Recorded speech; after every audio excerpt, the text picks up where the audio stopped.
Hi everyone, my name is Vida Kamila and I will be introducing to you to our project. So, we have to ask, what is the problem?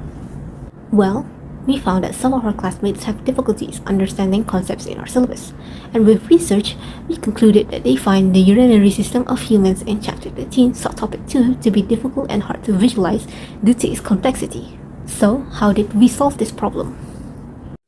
We came up with a solution to build a model of the nephron to help students visualize the formation of urine.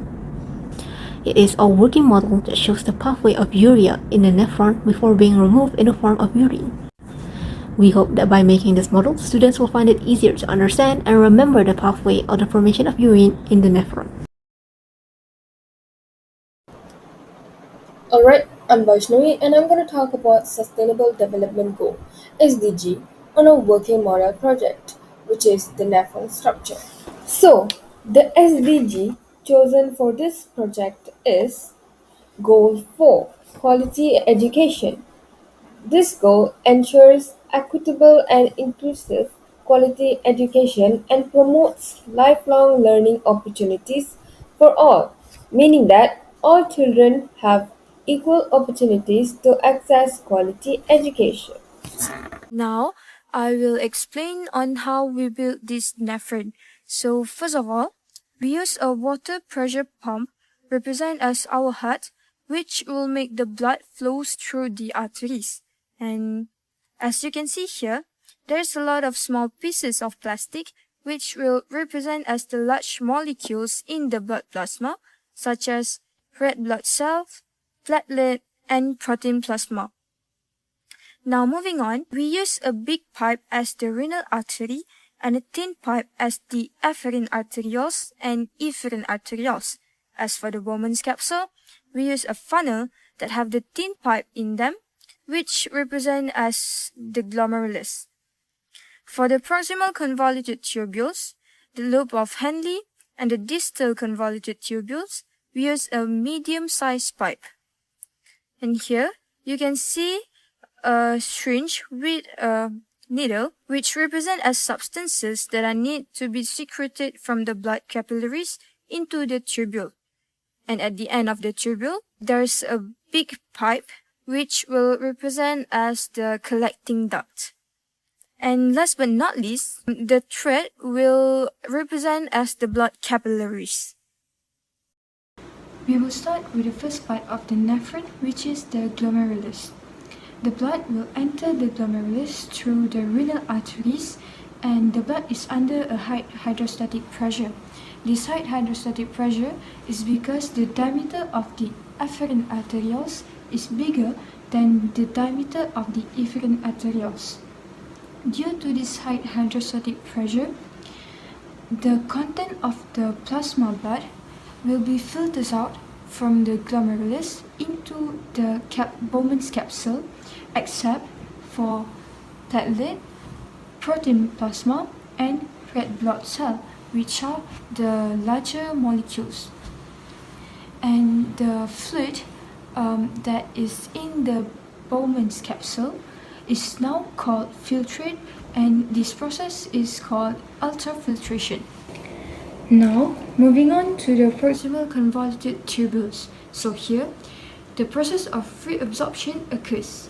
Substances such as sodium ions are actively pumped into the blood capillary network, and chloride ions are passively absorbed. The reabsorptions of 100% amino acids and glucose also occurs through active transport, and the movement of dissolved substances into the blood capillary network will reduce the concentration of dissolved substances in the glomerulus filtrate, but will increase the concentration of dissolved substances in the blood capillary network. As a result, water will enter the blood capillaries by osmosis. Okay, now we'll move to the lobe of Henle. So here, the lobe of Henle has descending limbs going down and ascending limbs going up. So at the descending limbs, they have a lot of aquaporins which will make it easy for water to travel through. So here, water is reabsorbed by osmosis because the renal tubule is more hypotonic than the blood capillaries. At the ascending limbs, mineral salts such as chloride ions and sodium ions are also reabsorbed by active transport. As for the distal convoluted tubule, the process of secretion occurs. So here, as you can see, there's a syringe with a needle that will represent as the substances that are need to be secreted from the blood capillaries to the tubule.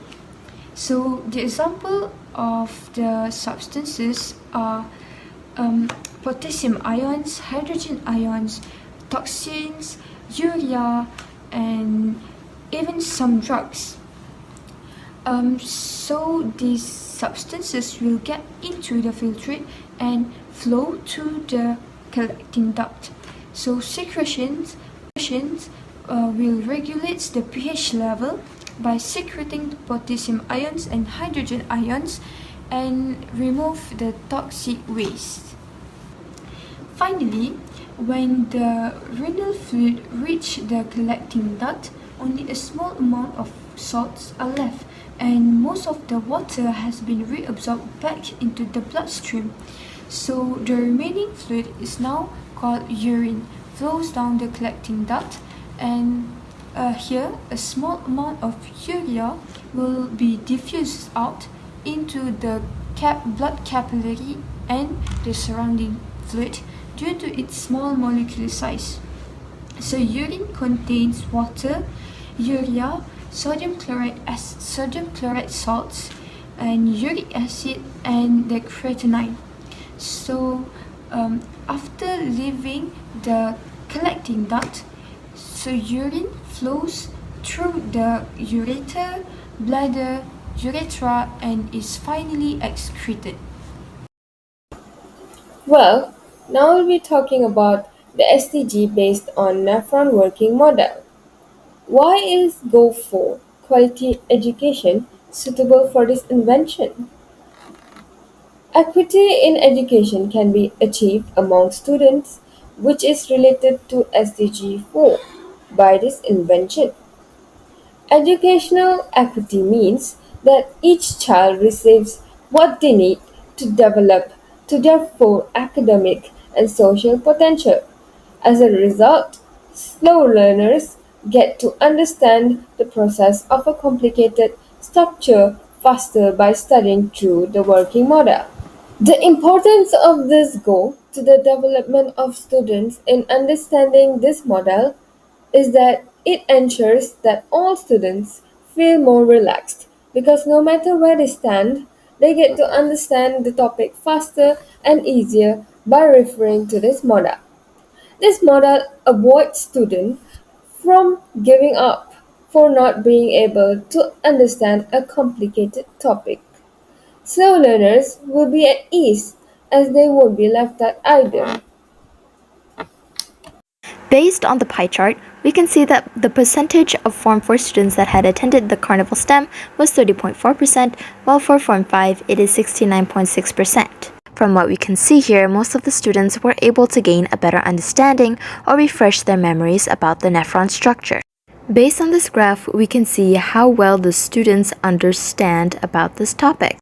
This tells us that our invention was able to help students visualize the nephron structure, learn more about health issues, and understand the process of a urine test. Overall, I personally believe that the invention has achieved its objective, which was to help students understand this topic since it has been known to be a difficult topic in our syllabus. Therefore, I personally think that the working model of the nephron structure has been quite helpful, especially for those who have had a hard time understanding this topic.